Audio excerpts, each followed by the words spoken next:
जय शिव शंकर। 22 जुलाई से सावन लगे हैं और 19 अगस्त तक चलेंगे।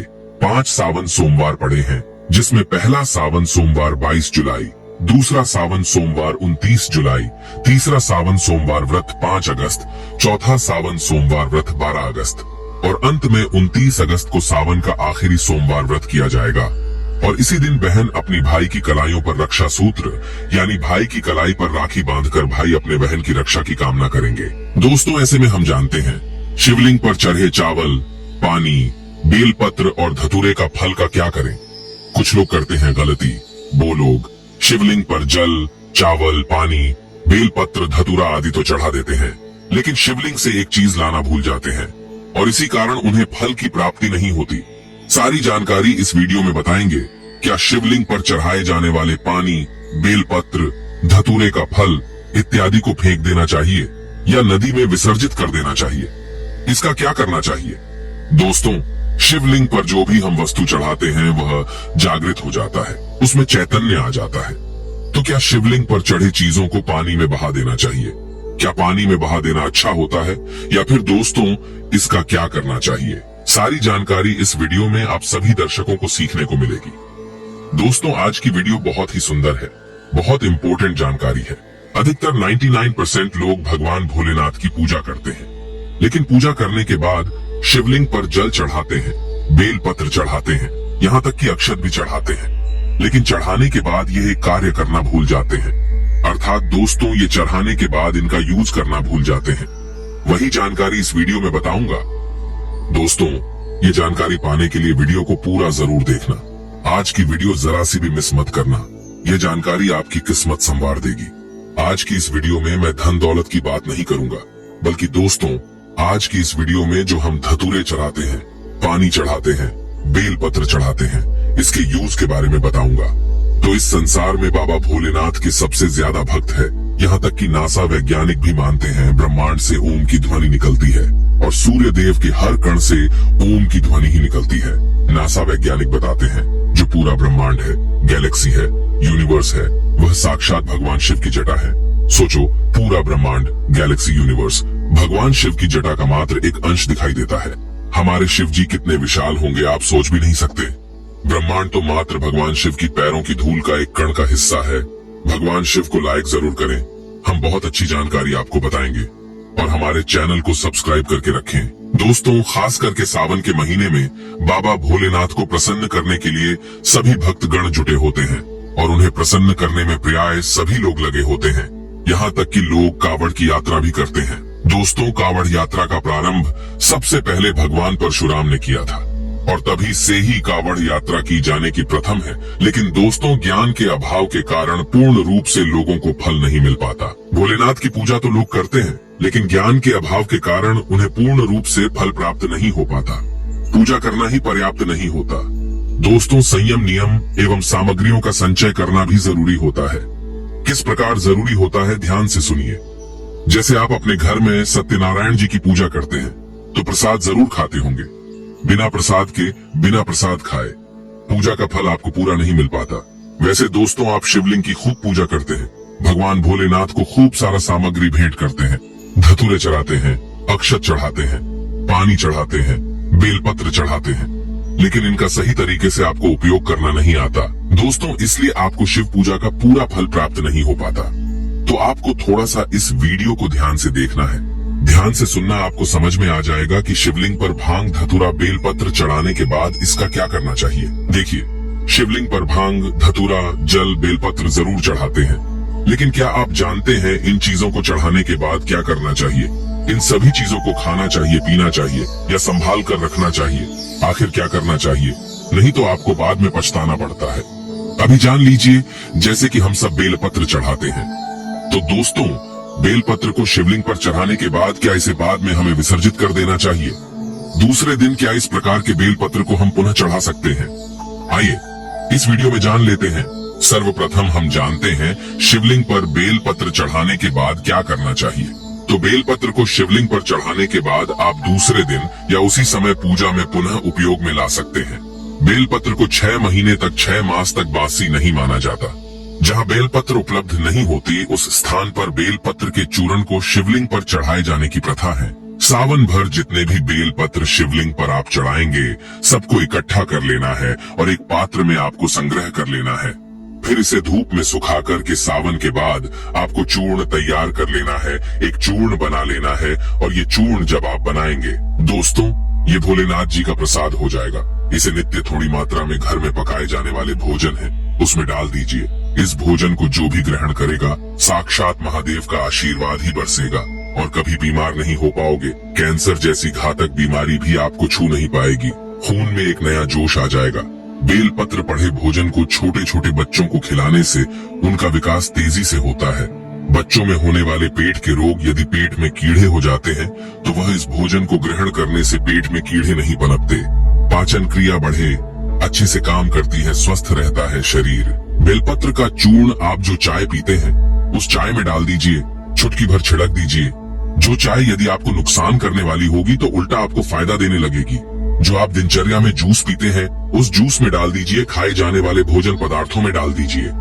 इससे आपके ऊपर, आपके पूरे परिवार के ऊपर भोलेनाथ की कृपा होगी। घर के जितने भी लोग हैं सबकी उन्नति होगी। मन मस्तिष्क एकाग्र हो जाएगा। रोग एवं व्याधि जड़ से समाप्त हो जाएगी। दोस्तों, अधिकतर लोग बेलपत्र को नदी में बहा देते हैं, विसर्जित कर देते हैं। ये भगवान भोलेनाथ जी के प्रसाद होते हैं, कदापि इसे विसर्जित मत करें। शिव की कृपा के लिए इसके बाद आइए अगला जानते हैं। दोस्तों, और भी ज्ञान भरी जानकारी बताने से पहले सभी लोगों से निवेदन करना चाहूंगा, कमेंट बॉक्स में अभी तक जय भोलेनाथ नहीं लिखे हैं तो दोस्तों सच्चे दिल से कमेंट बॉक्स में जय भोलेनाथ जरूर लिखें। दोस्तों, अब जानते हैं जल के बारे में। तो जल को स्वयं भगवान भोलेनाथ जी का ही स्वरूप माना जाता है। तो भोलेनाथ पर अभिषेक किए जाने वाले जो जल होते हैं, इसे किसी पात्र में प्रतिदिन जब आप भगवान भोलेनाथ जी की शिवलिंग को अभिषेक करें तो इस जल को किसी पात्र में इकट्ठा करके रखना शुरू कर दे। दोस्तों, इस जल का छिड़काव नित्य पूरे सावन महीने भर आप अपने घर में करें और जल की कुछ मात्रा किसी बोतल में इकट्ठे करके रखना शुरू कर दे। इसका प्रयोग सुनिए तो जब किसी को भूत प्रेत ग्रसित करता है, भूत प्रेत बाधा पकड़ लेता है, शनि राहु ये जो नीच ग्रह कहे गए हैं किसी को परेशान करना शुरू कर दे तो इसके थोड़े से जल किसी को पिला दें तो भूत प्रेत, जिन, जिन्नात ये सारे नकारात्मक शक्ति कहे गए हैं, ये सब भाग जाते हैं, तत्काल छोड़कर भाग जाते हैं। दोस्तों, नित्य शिवलिंग पर चढ़ाए गए पानी को बोतल में भर करके रख लीजिए और नित्य पीजिए तो आपके शरीर में अलौकिक ऊर्जा आएगा, आपके शरीर में आकर्षण बढ़ेंगे, आपके शरीर में शक्ति आना शुरू हो जाएंगे। और रही बात घर में अगर इस पानी का छिड़काव करेंगे, शिवलिंग पर चढ़े गए पानी का छिड़काव करेंगे तो आपके घर में धन का भंडार भर जाएगा। ये होता है शिव पूजा में चढ़ाए गए जल का महत्व और आपके घर के वास्तु दोष भी जड़ से समाप्त हो जाएंगे। भगवान शिव की कृपा से आंखों की बढ़ती है रोशनी। अगर लगातार आंख में कीचड़ आ रही है, धुंधलापन सा दिखाई देता है, आंखों में दर्द होता है, जलन होती है, सूजन आ जाती है, आंख भारी भारी लगती है, नींद नहीं आती है और कभी कभी पढ़ाई करते समय आंखें भारी हो जाती हैं और अचानक से नींद सी आने लगती है, पढ़ाई में दिक्कत होती है, रात में अचानक आंखें खुल जाती हैं, तो ऐसे समय में शिवलिंग पर चढ़े जल से चेहरा धोने से, आंखें धोने से, आंखों पर जल छिड़कने से, जल लगाने से, जल से आंखों की धुलाई करने से आंखों के सभी वह रोग नष्ट हो जाते हैं जिसकी आप कल्पना भी नहीं कर सकते। आंखों के समस्त रोग नष्ट हो जाते हैं और आंख एक अच्छा जीवन आपको देती है। आंखों की रोशनी बढ़ती है, आंखें स्वस्थ हो जाती हैं, रोशनी ऐसे बढ़ जाती है जैसे मानो उड़ता हुआ बाज, उड़ता हुआ गिद्ध, उड़ता हुआ कबूतर, आंखों की रोशनी तेज तर्रार हो जाती है। इसीलिए आंखों को मजबूती देने के लिए शिवलिंग पर जो जल होता है उसे घर ले आएं और नित्य इससे आंखें धोया करें। आंखों की सभी पीड़ाएं दूर हो जाएंगी। दोस्तों, हम भी शिवलिंग के जल से आंखों को धोते हैं और मेरी आंखें भी काफी कमजोर थीं। अब मुझे बहुत फायदा हुआ है, मेरी आंखों की रोशनी भी बढ़ गई है, आंखों में कीचड़ भी नहीं आती है और आंखों में जो सूजन थी वह भी दूर हो गई। हमेशा के लिए मुझे बहुत फायदा मिला है। भगवान शिव की कृपा से आप भी यह उपाय जरूर करें। दोस्तों, अधिकतर लोगों को इस ज्ञान का ही अभाव होता है, इसलिए पूजा तो खूब करते हैं लेकिन पूजा के प्रसाद लेना भूल जाते हैं। दोस्तों, ये थे भगवान भोलेनाथ जी के प्रसाद। अब आइए आगे बढ़ते हैं। देखिए, हम सब लोग शिवलिंग पर चावल चढ़ाते हैं तो चावल का क्या करना चाहिए? तो शिवलिंग के ऊपर चढ़ा चावल साक्षात अन्नपूर्णा भंडार होता है। यह कोई साधारण चावल नहीं होता। अगर भूखे व्यक्ति को प्रभु भोलेनाथ का ध्यान करते हुए शिवलिंग पर चढ़ा चावल अर्थात एक अक्षत को अगर खिला दे तो सारी भूख शांत हो जाएगी, उनकी भूख तृप्त हो जाएगी। तो आपको करना क्या है? नित्य जो शंकर जी की पूजा में सावन के महीने में जीतने भी जो चावल चढ़ाएंगे, शिवलिंग पर चढ़ा सभी चावल को इकट्ठे करके रखना है। और सावन के बाद नित्य घर के चावल जो आप घर में चावल खाएंगे, दोस्तों इस प्रकार के पकाए जाने वाले चावल में शिवलिंग पर चढ़े हुए कुछ अक्षत के दाने आपको घर में पकाए जाने वाले चावल में डालना है। तो इस प्रकार अगर चावल को खाएंगे तो आपके घर परिवार के सभी लोगों के तन, मन, धन सब तृप्त हो जाएंगे। रोग आपसे कई किलोमीटर तक दूर रहेगा। उदाहरण समझाना चाहूंगा, धर्म शास्त्रों में लिखा है, हमारे हिंदू पुराणों में, वेदों में लिखा है, जैसे खाए अन्न वैसा रहे मन। तो भैया साफ साफ शब्दों में कहे तो शिव के समय बैठने से, शिव मंदिर में बैठने से, धार्मिक यात्रा करने से अच्छे गुण ही प्राप्त होते हैं। भगवान शिव का प्रसाद खाने से और अपने खाने में डालकर खाने से शिव कृपा ही प्राप्त होगी, अच्छे गुण ही मिलेंगे और आपका मन शांत रहेगा, एकाग्र रहेंगे। और एक खास बात, शिवलिंग पर चढ़े चावल को अगर घर में पकाए जाने वाले चावल में डाल करके खाते हैं तो कभी भी आपके घर परिवार के लोगों को उधर रोग की बीमारी नहीं होगी। दोस्तों आज के जनरेशन में उधर रोग की बीमारी होना कॉमन हो गया है। अब जानते हैं धतूरे के बारे में कि हम सब लोग शिवलिंग पर धतूरे तो खूब चढ़ाते हैं, धतूरे के फल चढ़ाते हैं। तो धतूरे के फल का क्या करना चाहिए?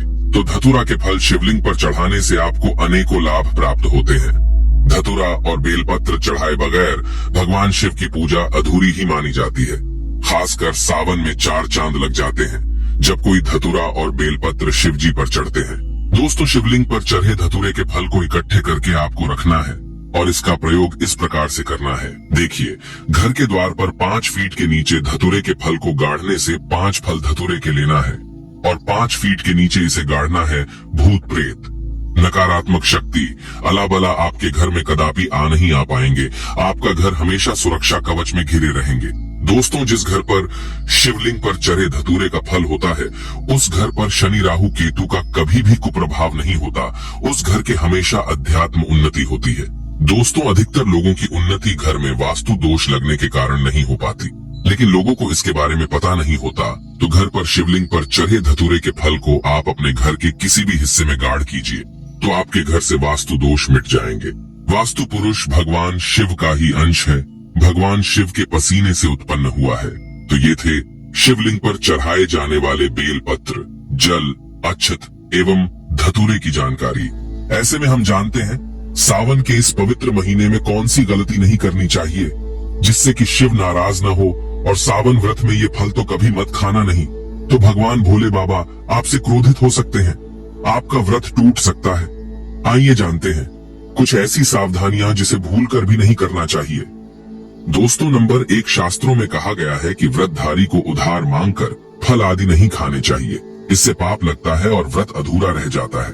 सोमवार का व्रत हो या कोई भी व्रत क्यों ना हो, पड़ोसियों से मांग कर भी व्रत आदि में फल वगैरह नहीं खाने चाहिए। व्रत में उधार मांगकर खाने से व्यक्ति का व्रत झूठा हो जाता है। ईश्वर की शरण में आने पर व्यक्ति को झूठ नहीं बोलना चाहिए, कर्ज नहीं लेना चाहिए, चुगली आदि नहीं करनी चाहिए, उधार मांग कर भी नहीं खाना चाहिए। अगर आपको कोई अपनी मर्जी से खाने के लिए व्रत में कुछ देता है तो उसे आप खा सकते हैं, लेकिन व्रत में कम से कम उधार मांग कर फल आदि नहीं खाना चाहिए। इससे पाप लगता है और व्यक्ति की पवित्रता भंग हो जाती है। दोस्तों नंबर 2, सोमवार का व्रत हो या सावन का व्रत आपको नाशपाती नहीं खाना चाहिए। दरअसल इस फल का नाम नाश यानी नाश करने वाला होता है, इसलिए इस फल को व्रत में नहीं खाना चाहिए। व्रत आदि को छोड़कर किसी और दिन आप कभी भी खा सकते हैं, लेकिन अगर जिस दिन आपका व्रत हो उस दिन नाशपाती का सेवन नहीं करना चाहिए। भगवान को भी नाशपाती नहीं चढ़ाना चाहिए। दोस्तों नंबर 3, कुत्तू या सिंगाड़े का आटा खाने से भी आपका व्रत टूट सकता है। आपको बता दें, लंबे समय से रखा हुआ आटा आपका व्रत भंग कर सकता है। दरअसल पुराने आटे में घून आदि कीड़े वगैरह पड़ जाते हैं जो ठीक तरह से दिखाई भी नहीं देते। ऐसा आटा खाने पर दरअसल आप मांस का सेवन करते हैं और व्रत में कीड़े खाना घोर पाप के बराबर माना गया है और आपका व्रत भी भंग हो जाता है। व्रत में ताजा आटा खाना चाहिए। लंबे समय से रखे हुए आटे में कीड़े पड़ जाते हैं, ऐसा कभी न करें। व्रत हमेशा शुद्धता में ही रखना चाहिए। सावन का महीना बड़ा ही पवित्र महीना माना गया है, इसीलिए ये 5 चीजें भगवान शंकर के पास कभी न रखे। तो चलिए जानते हैं। दोस्तों, नंबर 1, जहां रखा हो शिवलिंग या महादेव की कोई भी प्रतिमा तो वहां पर भूल कर भी चप्पल जूते लेकर नहीं जाना चाहिए। जरा सोचिए, जब आपके कमरे में कोई चप्पल लेकर प्रवेश करता है तो आपको कितना क्रोध आता है। इसी कारण महादेव भी आपसे नाराज हो जाते हैं और आपको मिलने वाला फल नष्ट हो जाता है। ऐसे में मंदिर में नंगे पांव ही प्रवेश करना चाहिए, क्योंकि चमड़े की चप्पल हमेशा अशुद्ध रहती है। इससे देव शक्ति नाराज होती है। दोस्तों, नंबर 2, अक्सर महिलाओं को मासिक धर्म आ जाता है और वो बिना किसी को बताए पूजा पाठ कर लेती है, जो कि शास्त्रों में वर्जित माना गया है। इस समय महिलाओं को जानकर भी अनजान नहीं बनना चाहिए। अगर आपको मासिक पीड़ा है तो घर के बने मंदिर में या बाहर बने मंदिर में कभी प्रवेश नहीं करना चाहिए। इससे देव शक्तियां नाराज होकर आपसे क्रोधित हो सकती है। ऐसे समय में शिवलिंग को छूना घोर पाप के बराबर माना गया है। जरा सोचिए, ऐसी अवस्था में जब महिला को बुरा लगता है तो ईश्वर को कितना बुरा लगेगा। इसीलिए महिलाओं को ऐसी अवस्था में मंदिर यात्रा, घर में पूजा पाठ, भगवान की प्रतिमा को छूना या तुलसी में पानी भी नहीं डालना चाहिए। तुलसी का पौधा भी सूख जाता है। जब देव शक्तियां नाराज होती हैं तो लाजमी है कि घर में कंगाली और गरीबी, लड़ाई झगड़े होने लगते हैं। ऐसा कभी मत करना। दोस्तों, नंबर 3, शास्त्रों में बताया गया है कि जहां होता है शिवलिंग तो वहां पर सभी शक्तियां सक्रिय रहती हैं। अगर घर में होता है शिवलिंग तो वह व्यक्ति महादेव की कृपा सदैव पा लेता है। वास्तु शास्त्र के अनुसार शिवलिंग से हर वक्त ऊर्जा का संचार होता रहता है। इसीलिए शिवलिंग पर जलधारा हमेशा होनी चाहिए, जो ऊर्जा को शांत रखता है। कुछ लोग अपने घर में शिवलिंग तो रख लेते हैं, लेकिन वो 1 हफ्ते के बाद जल चढ़ाते हैं, जो कि बिल्कुल भी अच्छा नहीं माना जाता। अगर आप जल नहीं चढ़ा सकते तो आप अपने घर में शिवलिंग स्थापित कभी न करें, जो कि गरुड़ पुराण में बताया गया है। इससे उल्टा घर में विनाश होता है। दोस्तों, नंबर 4, शास्त्रों में बताया गया है कि तुलसी और महादेव का बैर माना गया है। इसी कारण तुलसी में शिवलिंग और गणेश की प्रतिमा को नहीं रखा जाता। कई लोग जाने अनजाने में शिवलिंग को तुलसी में रख देते हैं और घर में परेशानियां आना शुरू हो जाती हैं। इससे महाशक्तियां क्रोधित हो जाती है। शिवलिंग पर तुलसी भी नहीं चढ़ाना चाहिए। तुलसी में और शिवलिंग में कुछ दूरी होनी चाहिए। दोस्तों, नंबर 5, घर का मंदिर या बाहर का मंदिर। किसी भी मंदिर में ऐसे व्यक्ति को प्रवेश नहीं करना चाहिए जिसने स्त्री प्रसंग अर्थात संभोग किया हो या उसने मांस खाया हो। अगर आप शारीरिक रूप से गंदे हैं तो मंदिर के आस पास भी नहीं जाना चाहिए। घर के बने मंदिर में कोई कपड़ा आदि डाल देना चाहिए। जरा आप ही सोचिए, क्या आप मांस खाकर या स्त्री के साथ शारीरिक संबंध बनाकर भगवान के पास जाएंगे और क्या वो आपसे प्रसन्न होंगे? बिल्कुल भी नहीं। वो आपसे क्रोधित हो सकते हैं और आपसे नाराज हो जाएंगे। शास्त्रों में इसे घोर पाप माना गया है। इससे व्यक्ति नरक में जाता है। ऐसा दुष्ट स्वभाव मनुष्य की बर्बादी का कारण माना गया है। ऐसा न करें। ईश्वर के सामने हमेशा नहा धोकर मन पवित्र लेकर ही जाना चाहिए। इससे सभी शक्तियां आपसे प्रसन्न रहती हैं। दोस्तों, सावन के महीने में महादेव को ऐसे बेल पत्र कभी मत चढ़ाना, बहुत ही अशुभ माना जाता है। दोस्तों, पौराणिक मान्यताओं के अनुसार बेल पत्र चढ़ाने से शिव जी का मस्तक शीतल रहता है। बेल पत्र से भगवान शिव की पूजा करने से दरिद्रता दूर होती है और व्यक्ति सौभाग्यशाली बनता है। इससे हनुमान जी भी प्रसन्न होते हैं, क्योंकि वे शिव के ही अवतार हैं और इस बात को शायद ही कोई जानता हो। दोस्तों, पहले आप ये जानें कि बेल पत्र का उपयोग और इसके लाभ कैसे मिलते हैं। दोस्तों, नंबर 1, तीनों लोकों में जितने तीर्थ स्थल प्रसिद्ध हैं, वे सभी तीर्थ स्थल बेल पत्र के मूल भाग में स्थित माने जाते हैं। इस बात को शायद ही कोई जानता हो।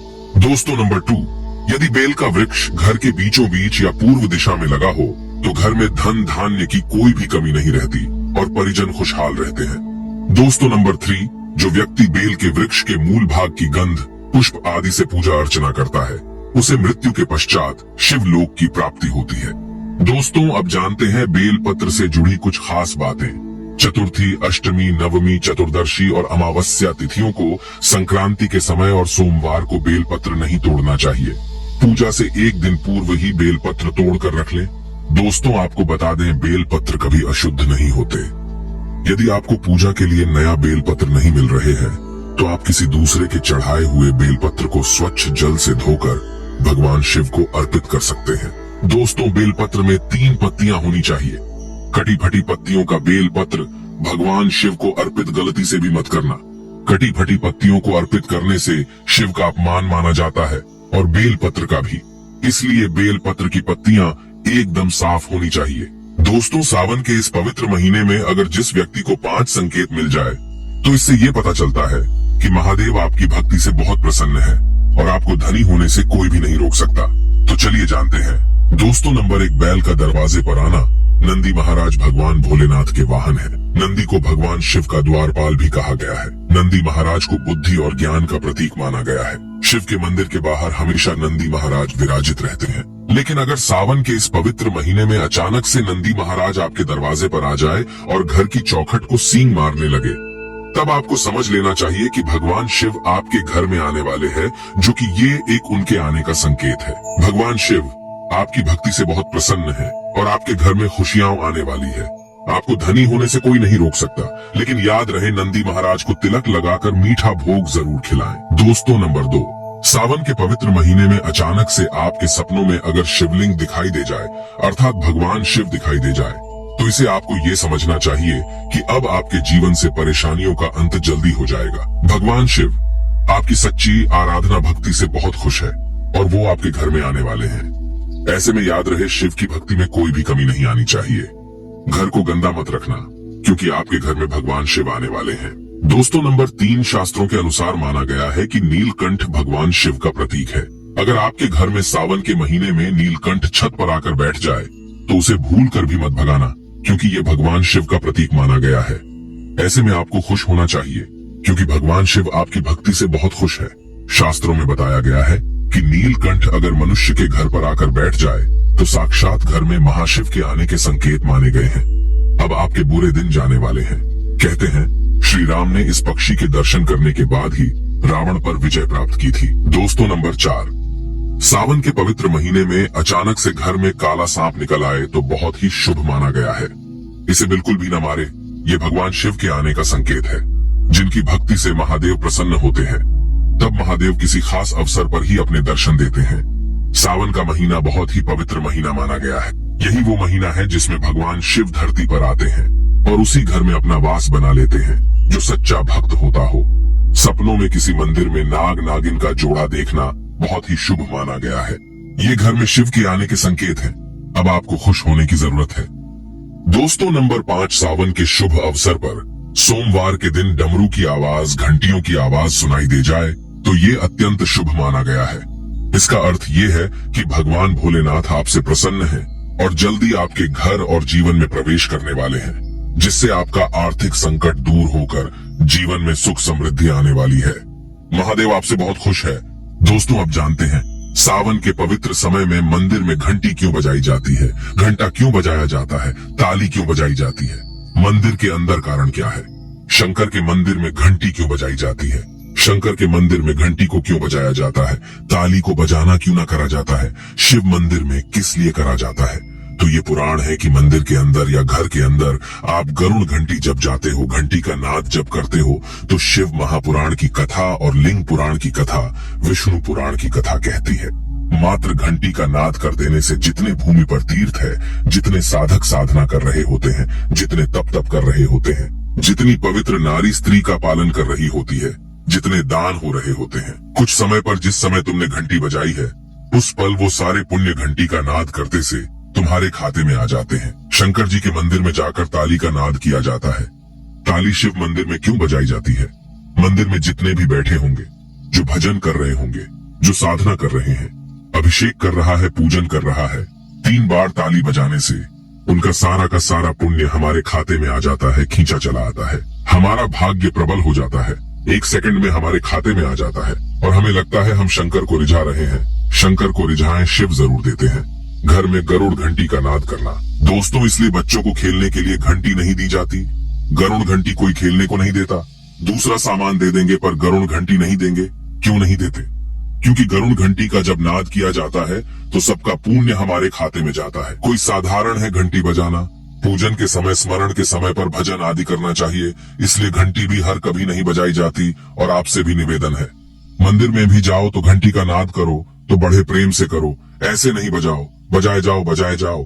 कई मंदिरों में मंदिर का पट बंद हो जाता है तो भी लोग घंटी बजा देते हैं। दोष लगता है। भगवान अगर मंदिर में सो रहे हैं तो उस समय घंटी बजाना घोर पाप माना जाता है। जिस जगह पर ब्राह्मण विद्वान है, साधक है, संत है, साधु है, मंदिर अगर बंद होता है तो उसके साथ में घंटी के नीचे के भाग को रस्सी से ऊपर बंध दिया जाता है, जिससे बजे ना। कहते हैं अगर भगवान अगर विश्राम कर रहे हैं, सो रहे हैं, निंद्रा अवश्य है या पटबंद है, कुछ समय पटबंद का समय है और घंटी का अगर नाद हो जाए तो कहते हैं 11 ब्राह्मण के भूखे रहने का दोष लग जाता है जीवों को। मात्र घंटी बजा देने पर अगर भगवान विश्राम में है, पटबंद दरवाजा बंद और लिखा हुआ है समय, मंदिर खुलने का समय 11 बजे से 3 बजे तक मंदिर बंद होने का समय, और तुमने यदि समय देख लिया, फिर भी तुमने तो देख लिया और तुम उस समय कह रहे हो मैं दूर से आया हूँ, घंटी तो बजाऊंगा, तो ऐसा करने से कई लोगों के भूखे रहने का दोष आपको लग जाता है। घंटी बजाने का सबसे शुभ समय माना जाता है सुबह 4 बजे से लेकर सुबह 11 बजे तक, अत्यंत दुर्लभ और मंगलकारी माना जाता है। इस समय घंटी बजाना और रात के समय शाम 6 बजे से लेकर रात 11 बजे से पहले तक पूजा पाठ तथा घंटी बजा लेनी चाहिए, क्योंकि 12 से पहले तथा 12 के बाद मंदिर के पट बंद कर दिए जाते हैं। इस समय देवी देवता विश्राम करते हैं, निद्रा में चले जाते हैं। इस समय उन्हें जगाना मतलब घोर पाप का भागीदार बनने के बराबर है। आप अपने पुण्य नष्ट कर सकते हैं। दोस्तों, एक आखिरी ऐसा उपाय है जिसको अगर आपने सावन के पवित्र महीने में कर लिया तो दुनिया की कोई भी ताकत, कोई भी शक्ति आपको करोड़पति होने से रोक नहीं पाएगी। बस कर लेना। ये उपाय सावन बार बार नहीं आता है, उपाय जरूर करना। इस समय भगवान शिव सक्रिय अवस्था में होते हैं, जो मांगो अवश्य होती है हर कामना। दोस्तों, आज हम आपको बताएंगे मात्र कुछ ही समय में आपके जीवन से कर्ज हमेशा के लिए उतर जाएगा। अगर ना उतरे तो आप हमारे चैनल स्माइल फैमिलीज को अनसब्सक्राइब कर देना। हम आपको कागज, पेन, कॉपी आदि पर लिख कर दे सकते हैं कि मात्र कुछ ही समय में इस उपाय से आपका कर्ज तुरंत उतर जाएगा।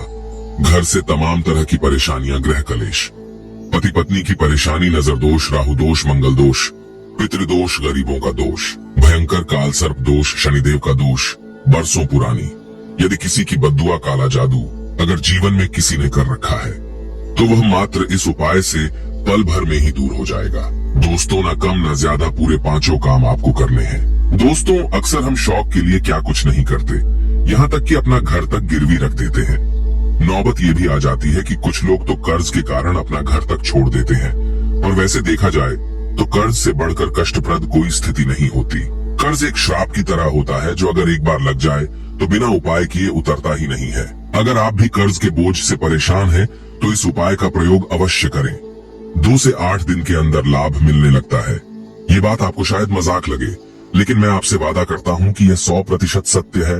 लेकिन इसका लाभ लेने के लिए आपको 5 काम अवश्य करना है, तभी ही कर्ज से मुक्ति मिलेगी। तो चलिए शुरू करती है। सच्चे दिल से कमेंट बॉक्स में लिखें हर हर महादेव, ओम नमः शिवाय।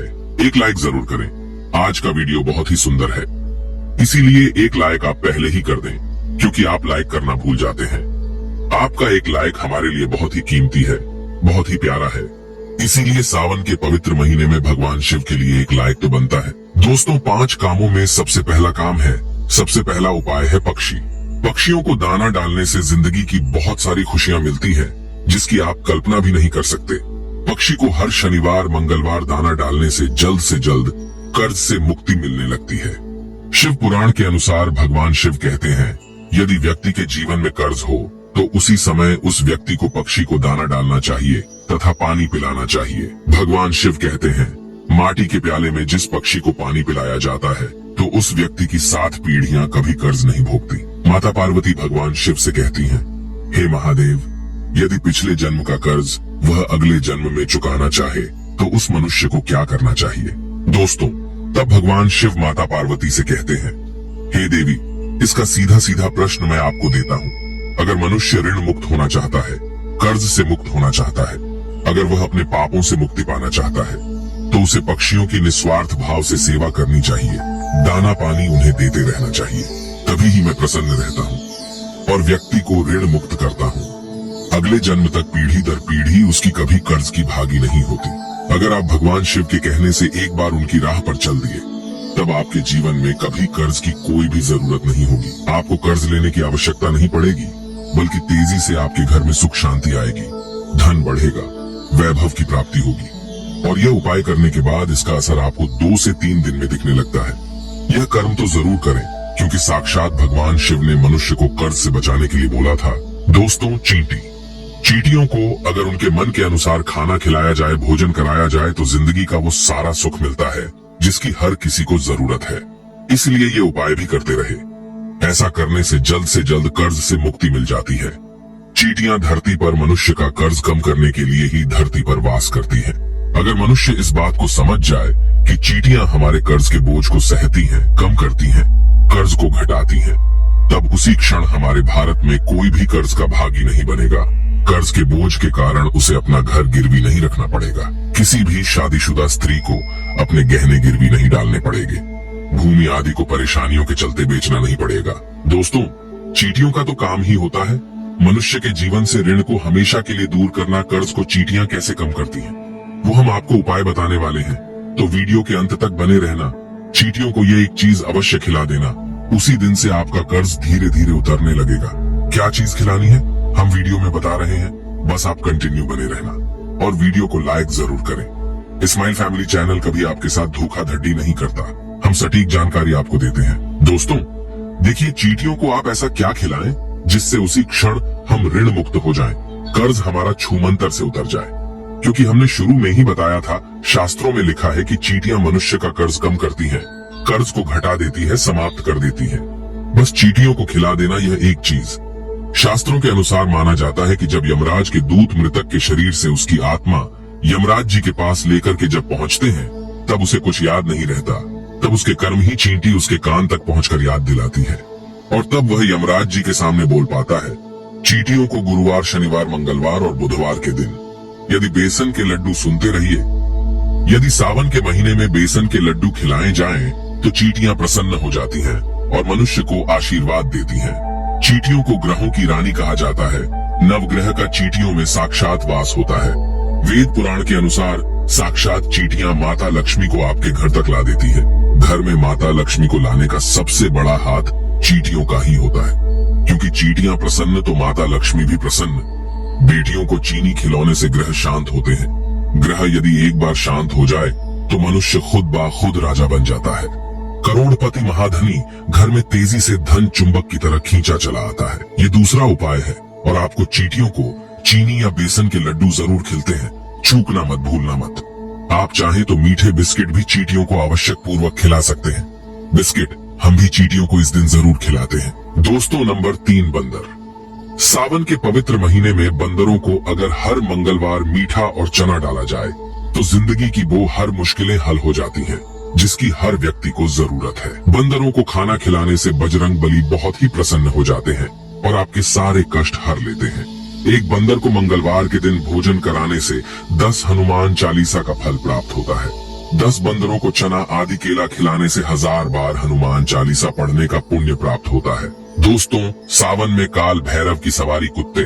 अगर कुत्तों को मीठे बिस्कुट खिलाए जाए तो कर्ज से मुक्ति तो मिलती ही है, साथ ही साथ घर में लड़ाई, झगड़े आदि और नकारात्मक ऊर्जा भी नष्ट हो जाती है।